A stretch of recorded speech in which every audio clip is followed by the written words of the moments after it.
अपनी पत्नी को बचाने के लिए, जिसे लास्ट स्टेज पेट का कैंसर था, मैं अपने अरबपति पिता के सामने घुटनों पर गिर गया। उन्होंने इलाज का पूरा खर्च उठाने की बात तो मान ली, लेकिन एक शर्त पर, मुझे इंसानियत की एक खतरनाक परीक्षा से गुजरना होगा। मैं नकली कैंसर रिपोर्ट और करोड़ों की लॉटरी टिकट लेकर घर लौटा। मुझे लगा वो आखिरी वक्त तक मेरा साथ देगा, लेकिन उसने चुपके से टिकट छुपा दी और फिर ऑनलाइन ये तक पूछने लगा कि कैंसर से जूझ रहे पति को घर से कैसे निकाला जाए। इतना ही नहीं, उस गैर मौजूद दौलत को अकेले हड़पने के लिए उसने अपने मायके वालों के साथ मिलकर मुझ पर तलाक का दबाव बनाना शुरू कर दिया। उसे जरा भी अंदाजा नहीं था कि मेरा कैंसर नकली था, लॉटरी भी फर्जी थी। असली चीज सिर्फ उसकी मौत की मेडिकल रिपोर्ट थी। इस वक्त उसे नकली आंसू बहाते देख, ये कहते हुए कि लॉटरी टिकट गलती से धुल गई, मेरा दिल पूरी तरह टूट चुका था। सुनो, मैंने जानबूझकर नहीं किया। तुम्हारी बीमारी की टेंशन में मेरा दिमाग काम नहीं कर रहा था। सब मेरी गलती है। वो सीना पीट पीट कर रो रहा था और मैं वहीं खड़ा उसे देखता रह गया। दिमाग में बस एक सवाल घूम रहा था, क्या वो ऑनलाइन पोस्ट सच में उसी ने डाली थी? तभी दरवाजा धड़ाम से खुला। सास, ससुर और उसका छोटा भाई गुस्से में अंदर घुस आए। सास ने आते ही चिल्लाना शुरू कर दिया, 3 साल से मेरी बेटी के पैसों पर पल रहा है, ऊपर से ऐसी जानलेवा बीमारी, हमारी किस्मत ही खराब थी जो तुम जैसा आदमी मिला। फिर उसने अपनी बेटी से कहा, आज ही इससे तलाक लो। मेरे अंदर सब कुछ ठंडा पड़ गया। उसके साथ रहने के लिए मैंने अपने पिता की कंपनी छोड़ दी थी। इंडस्ट्री में मुझे ब्लैकलिस्ट कर दिया गया। शुरुआत में उसके घर वाले भी शादी के खिलाफ थे। फिर मैंने अपनी सारी सेविंग्स लगाकर ये घर खरीदा और घर उसके नाम कर दिया। शादी के बाद मैं बाहर नौकरी पर नहीं गया, लेकिन घर से नॉवेल और स्क्रिप्ट लिखता रहा। हर महीने जो कमाता सब उसे दे देता। 3 साल में जो भी बचत हुई वो उसके माता पिता और भाई पर खर्च हो गई। लेकिन उनकी नजरों में मैं आज भी निकम्मा था, जो उनकी बेटी पर बोझ बना हुआ है। मेरे चेहरे का भाव देखकर वो तुरंत मेरे सामने आकर खड़ा हो गया। वो मेरा पति है, मैं उसका साथ दूंगी।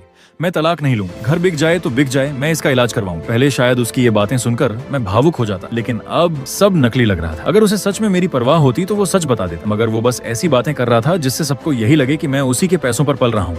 मैंने धीरे से पूछा, अगर लॉटरी टिकट नहीं रही तो इलाज के पैसे कहाँ से आएंगे? उसने तुरंत कहा, हम ये घर बेच देंगे। उसकी बात पूरी भी नहीं हुई थी कि पूरा परिवार भड़क उठा। सास बोली, लास्ट स्टेज कैंसर कोई छोटी बीमारी नहीं होती, घर बेचकर भी क्या होगा? तुम्हारा छोटा भाई है, हमारा बुढ़ापा है, आगे कैसे चलेगा? ससुर ने मेरी तरफ देखकर कहा, अगर तुम सच में इसका भला चाहते हो तो इसे अपनी जिंदगी बर्बाद मत करने दो। ऐसी बीमारी में उम्मीद बहुत कम होती है।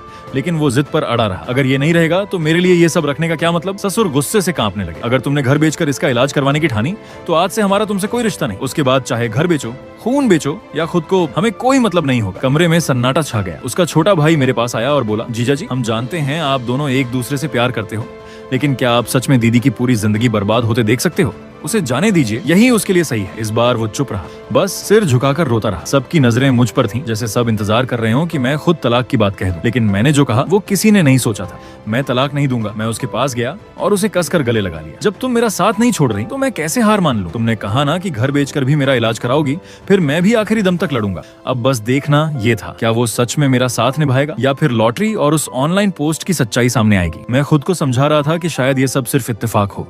अगर वो मेरा साथ देने को तैयार हो जाती तो मैं उसे जीतने देता, उसे दुनिया का सबसे अच्छा इलाज दिलवाता। ये उसके लिए मेरा आखिरी मौका था, लेकिन अचानक उसने मुझे झटक कर दूर कर दिया। चेहरे पर हैरानी और गुस्सा साफ था। क्या तुम सच में चाहते हो कि मैं घर बेचकर तुम्हारे साथ पूरी जिंदगी मुश्किलों में गुजारूं? अगर मैंने तुम्हारे लिए परिवार छोड़ दिया, सब कुछ दांव पर लगा दिया और बाद में तुम मुझे अकेला छोड़कर चले गए, तो मेरा क्या होगा? जितना वो बोल रही थी उतना ही उसका असली चेहरा सामने आ रहा था। तुम कितने सेल्फिश हो। अगर मेरी जगह मैं होती तो कभी तुम्हें बोझ नहीं बनती। चुपचाप तलाक देकर घर तुम्हारे नाम कर देती और कहीं जाकर मरने का इंतजार करती। सास तुरंत बोली, देखा मेरी बेटी कितनी सीधी है और तुम बस खुद के बारे में सोच रहे हो, जल्दी से तलाक दो। फिर उसने बैग से पहले से तैयार 2 तलाक के पेपर निकाल लिए। मेरा दिल बैठ गया। मेरी बीमारी का पता चले कुछ घंटे ही हुए थे और ये लोग पहले से तलाक के कागज तैयार करके बैठे थे। अब मुझे सब समझ आ गया था। वो ऑनलाइन पोस्ट, ये ड्रामा, सब पहले से प्लान था। मैंने कांपते हाथों से पेपर उठाए। पढ़ते ही दिमाग सुन्न पड़ गया। घर मैंने खरीदा था, पूरी पेमेंट मैंने की थी, फिर भी मुझे खाली हाथ निकलने को कहा जा रहा था। वो धीमी आवाज में बोली, कैंसर का इलाज बहुत महंगा है। अगर लॉटरी टिकट होती तो मैं तुम्हारा साथ देती, लेकिन अब मुझे अपने परिवार के बारे में भी सोचना पड़ेगा। क्या तुम मेरे लिए थोड़ा भी नहीं सोच सकते? मैं उसे देखता रह गया। जिस इंसान के लिए मैंने अपना परिवार छोड़ा, वही आज बीमारी में मुझे छोड़ने को तैयार थी। ससुर ने गुस्से में कहा, बहुत हो गया, घर उसके नाम है, चाहे माने या ना माने, निकलना तो इसे ही पड़ेगा। और वो मुझे दरवाजे की तरफ धकेलने लगे। तभी उसने उन्हें रोका, पापा मुझे उससे बात करने दीजिए। फिर मेरी तरफ देखकर बोली, तुम हमेशा कहते थे ना कि मुझसे प्यार करते हो, तो एक बार मेरी जगह खड़े होकर सोचो। मैं लगभग सच बता ही देता कि बीमार असल में वो है, लेकिन उसने बात काट दी। अगर मैं तुम्हारे साथ रही, परिवार छोड़ दिया, घर बेच दिया, अपनी पूरी जवानी और जमा पूंजी तुम्हारे इलाज में लगा दी और फिर तुम नहीं रहे, तो मैं क्या करूंगी? अकेली, कंगाल और बर्बाद। मैंने धीमे से कहा, डॉक्टर ने कहा है इलाज से उम्मीद है। अगर तुम्हारी जगह मैं होता तो कभी तुम्हारा साथ नहीं छोड़ता। वो भड़क गई, बस करो, बीमारी तुम्हें हुई है, लेकिन कीमत मुझे क्यों चुकानी पड़े? इमोशनल ब्लैकमेल मत करो। उस पल सब साफ हो गया। शायद पापा मुझे यही सच्चाई दिखाना चाहते थे। इस रिश्ते में मैं पूरी तरह हार चुका था। 4 बजे मैंने कड़वी हंसी के साथ कहा, तुम सही कह रही हो, अगर प्यार है तो सामने वाले की मजबूरी भी समझनी चाहिए। पूरा परिवार एक दूसरे को देखकर मुस्कुराने लगा। सास बोली, अच्छा हुआ समझदारी आ गई, चलो अब साइन कर दो। मैंने सिर हिलाया। तलाक मंजूर है, लेकिन घर मेरा रहेगा। कम से कम अपने माता पिता के सामने पूरी तरह हार कर नहीं जाऊंगा। सास का चेहरा तुरंत बदल गया। इतनी देर से समझा रहे हैं और अभी भी घर चाहिए? सपने देख रहे हो क्या? उसने मुझे जोर से बाहर धक्का दे दिया। साइन नहीं करोगे तो पड़े रहो बाहर। वैसे भी अगर तुम मर गए तो घर मेरी बेटी का ही रहेगा। बाद में वो दूसरी शादी कर लेगी। वो बस खड़ी देखती रही, बिना कुछ बोले। ठंडी रात में सीढ़ियों का वो सुनसान गलियारा भी मेरे अंदर की ठंड से कम लग रहा था। मैं सीधे अपने माता पिता के पास गया और उनके सामने घुटनों पर बैठ गया। पापा, मैं हार गया। 4:31 सब सुनने के बाद पापा ने गुस्से में चाय का कप फेंक दिया। मैंने पहले ही कहा था, उस लड़की के लिए सब छोड़ना सबसे बड़ी गलती थी। फिर उन्होंने पूछा, अब क्या करोगे? मैंने थकी हुई आवाज में कहा, तलाक दूंगा, और उसकी बीमारी से अब मेरा कोई लेना देना नहीं। उस रात मुझे नींद नहीं आई। मैंने सोचा पुराने रिश्ते की खातिर शायद घर उसे छोड़ दूं ताकि उसका इलाज हो सके। लेकिन तभी उसका नया ऑनलाइन पोस्ट दिखा। गुड न्यूज, वो कैंसर वाला आदमी फिलहाल चला गया है, लेकिन डर है कहीं वापस ना आ जाए। उससे हमेशा के लिए छुटकारा कैसे मिले? किसी ने जवाब दिया, इतना पैसा मिल गया है तो घर बेचकर कहीं और शिफ्ट हो जाओ। उसने तुरंत रिप्लाई किया। हमने उसे बोल दिया कि लॉटरी टिकट खराब हो गई, फिलहाल उसे शक नहीं है। फिर एक कमेंट आया जिसने सबकी असलियत खोल दी। कहीं ऐसा तो नहीं कि टिकट उसी की थी और तुम लोग पैसा हड़पना चाहते हो? वरना कोई अपने ही इंसान को ऐसे नहीं निकालता। संभल कर रहना, वरना बाद में वो बदला ले सकता है। कैंसर का आखिरी स्टेज वैसे भी मौत जैसा ही होता है। अगर वो डूबेगा तो तुम सबको भी साथ ले डूबेगा। ये बात सुनकर वो काफी देर चुप रहा। फिर ऑनलाइन जवाब लिखा, लॉटरी मेरी लगी है। वो असल में मेरा मंगेतर है। पिछले 3 साल से मैं ही उसे पाल रही हूँ। ना नौकरी है ना परिवार। अब उसे लास्ट स्टेज कैंसर हो गया है। मेरा पूरा परिवार नहीं चाहता कि हम उसकी वजह से बर्बाद हों, इसलिए सब मुझ पर ब्रेकअप का दबाव डाल रहे हैं, लेकिन वो मान नहीं रहा। पोस्ट पढ़कर लोगों को जैसे पूरी कहानी समझ आ गई। बेरोजगार, ऊपर से अनाथ, मतलब पूरा पैरासाइट है। कैंसर का खर्चा बहुत बड़ा गड्ढा है, भूल कर भी मत फंसना। शांति से उससे पीछा छुड़ाओ, चाहे नकली कर्जदार भेजो या कोई ड्रामा करो, बस उसे भड़काना मत। घर बेचो और कहीं दूर शिफ्ट हो जाओ। पहले अपनी फैमिली की सेफ्टी सोचो। उसने जवाब दिया, थैंक्स, यही करूंगी। मैं गुस्से से कांप उठा। स्क्रीनशॉट लेते ही पोस्ट डिलीट हो गई। करीब आधे घंटे बाद उसका फोन आया। सुनो, इतनी ठंड में कहाँ चले गए? मैं बहुत परेशान हूँ। मैंने सोच लिया है, मैं तुम्हारा इलाज करवाऊंगी, वापस आ जाओ, हम तलाक नहीं लेंगे। मैंने ठंडी आवाज में पूछा, अच्छा और तुम्हारे घर वाले? वो तुरंत बोली। मैंने उन्हें साफ मना कर दिया, प्लीज मुझे माफ कर दो। फोन कटने के बाद मुझे बस ये जानना था कि मुझे बोझ समझने वाले लोग आखिर कितनी दूर तक गिर सकते हैं। घर लौटते ही वो सूजी हुई आंखों के साथ प्रॉपर्टी पेपर लेकर मेरे सामने आ गई। कल मैं ब्रोकर से मिल रही हूँ, घर बेचकर तुम्हारा इलाज करवाएंगे। मैंने ऊपर से भरोसा जताया, लेकिन उसकी आंखों में छिपी झुंझलाहट और नफरत साफ दिख रही थी। अगले कुछ दिनों तक उसने पूरा नाटक जारी रखा। कभी ब्रोकर से मिलना, कभी अस्पताल के चक्कर, जैसे सच में मेरी जान बचाने की कोशिश कर रही हो। लेकिन मैंने चुपचाप एक प्राइवेट डिटेक्टिव लगा दिया, और जो सामने आया उसने मुझे अंदर तक घिन से भर दिया। वो रोज अपने परिवार के साथ बैठकर नई चालें चल रही थी। इतना ही नहीं, ड्रामा असली लगे इसलिए अपने उम्रदराज गंजे बॉस के साथ भी जानबूझकर नजदीकियां बढ़ा रही थी। डिटेक्टिव की भेजी तस्वीरें देखकर मुझे उल्टी आ गई। तभी वो घर लौटी। क्या हुआ? फिर तबीयत खराब हो गई? उसकी आवाज में फिक्र थी, लेकिन उसकी टाइट ड्रेस, तेज परफ्यूम और बनावटी चिंता देखकर मेरा गुस्सा और बढ़ गया। उसी रात अचानक घर के बाहर हंगामा शुरू हो गया। कुछ गुंडे उसके भाई को पीटते हुए घर तक ले आए। लड़के का चेहरा सूजा हुआ था। उनका लीडर चाकू निकालकर बोला, 3 करोड़ का जुआ हारा है, पैसे नहीं दिए तो इसके हाथ काट देंगे। सास रोते हुए बेटी से बोली, बेटा अपने भाई को बचा ले। मैंने ठंडी हंसी के साथ पूछा, इसमें मेरी क्या गलती? ससुर चीख पड़े, अगर तुम्हारे इलाज के लिए घर बेचने की नौबत ना आती तो वो जुए में पैसे कमाने नहीं जाता। तभी 2 गुंडों ने मुझे पकड़ लिया। जीजा है ना इसका, तू पैसे देगा? वो घबरा गई और मुझे छुड़ाने लगी। तभी गुंडों का सरदार उसे घूर कर मुस्कुराया, पैसे नहीं है तो कोई बात नहीं, इसे हमारे साथ भेज दो। वो डर गई, लेकिन तुरंत टेबल से चाकू उठाकर अपनी गर्दन पर रख लिया। घर बिकेगा तो पैसे मिल जाएंगे, लेकिन अगर किसी ने मुझे हाथ लगाया तो मैं खुद को मार डालूंगी। फिर उसने मेरी तरफ देखा। कुछ बोलो, मैंने शांत आवाज में कहा। ये घर मेरे इलाज के लिए बिक रहा है, उसके भाई का जुआ मुझसे क्या मतलब? अगर उसे बचाना है तो खुद ही कीमत चुकाए। कमरे में सन्नाटा छा गया। उनकी पूरी प्लानिंग इसी भरोसे पर थी कि मैं उसे बचाने के लिए तुरंत घर बेचने को तैयार हो जाऊंगा।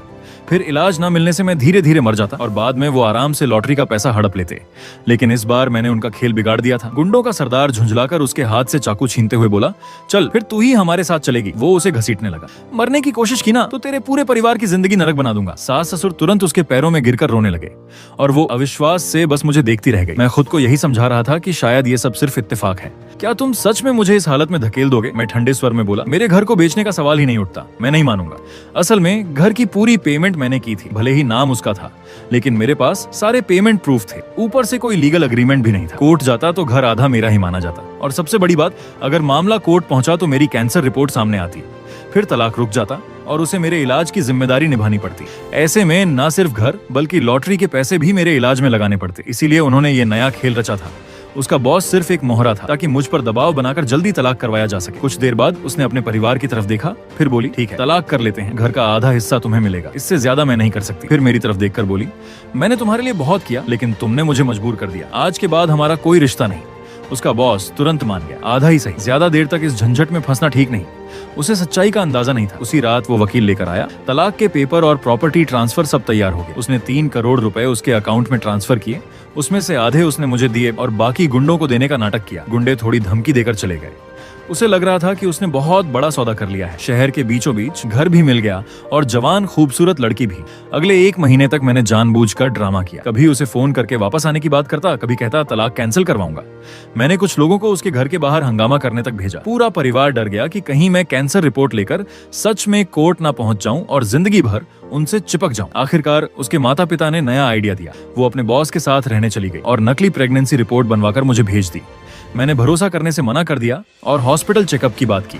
उसके बाद उसने फोन बंद कर दिया, नौकरी छोड़ दी और मुझसे छिपने लगी। इस भागदौड़ में वो अपनी पुरानी मेडिकल रिपोर्ट देखना ही भूल गई। 1 महीने बाद आखिरकार डिवोर्स कूलिंग पीरियड खत्म हुआ और हमें तलाक के पेपर्स मिल गए। उसी समय उसका बॉस बोला, अब चलो शादी भी कर लेते हैं। लेकिन इस बार उसने उसका हाथ झटक दिया।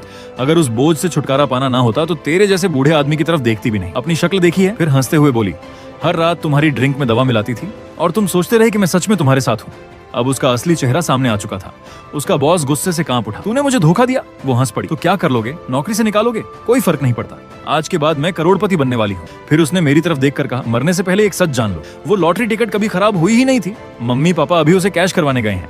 मैंने लंबी सांस ली और जेब से उसकी मेडिकल रिपोर्ट निकालकर उसकी तरफ बढ़ा दी। मेरे पास भी तुम्हारे लिए एक सच है, खुद पढ़ लो।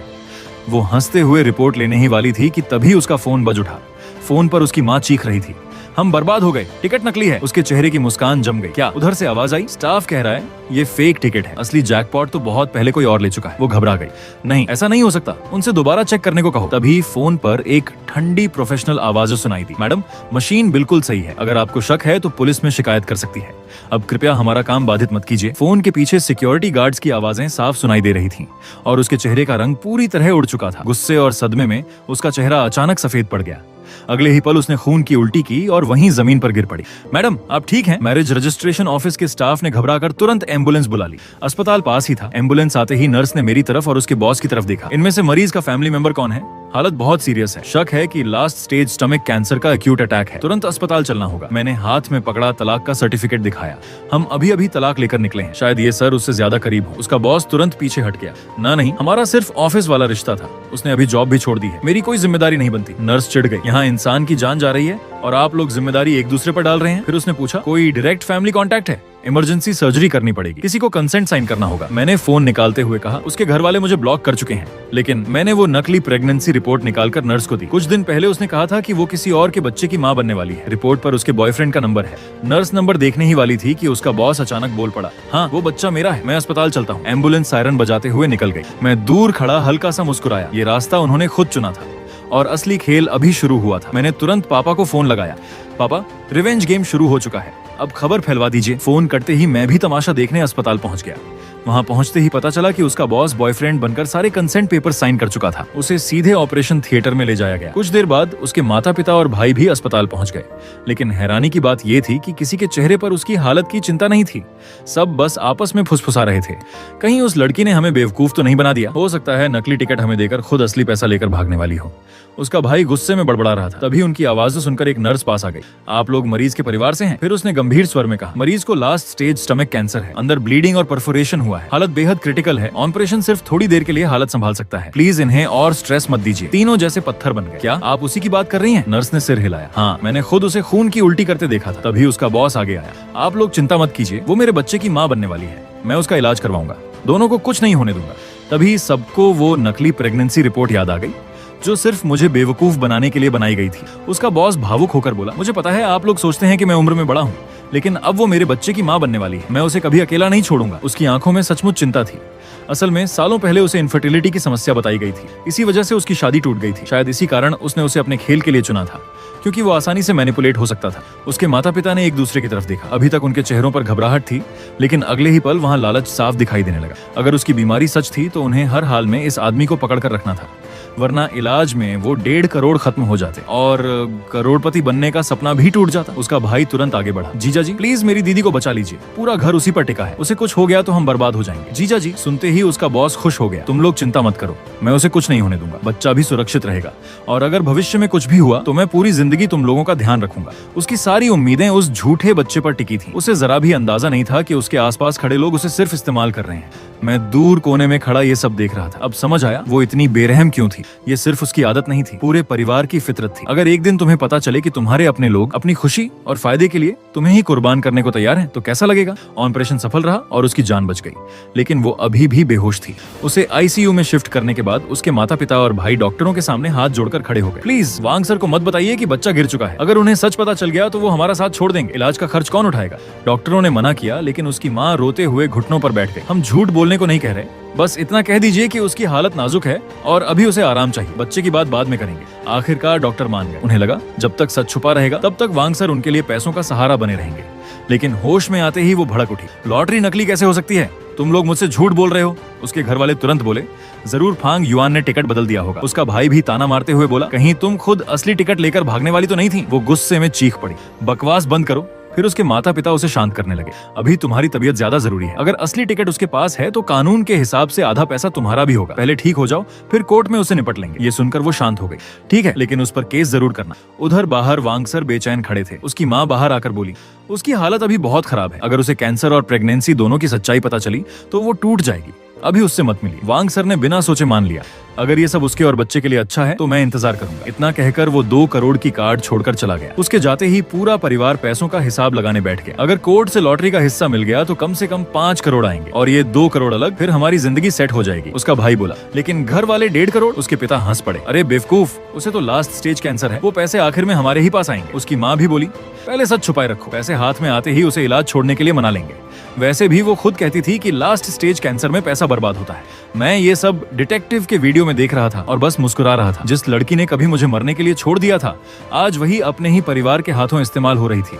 अगर तुम्हें पता चले कि तुम्हारे अपने ही लोग अपनी सुख सुविधा के लिए तुम्हें कुर्बान करने को तैयार हैं, तो कैसा लगेगा।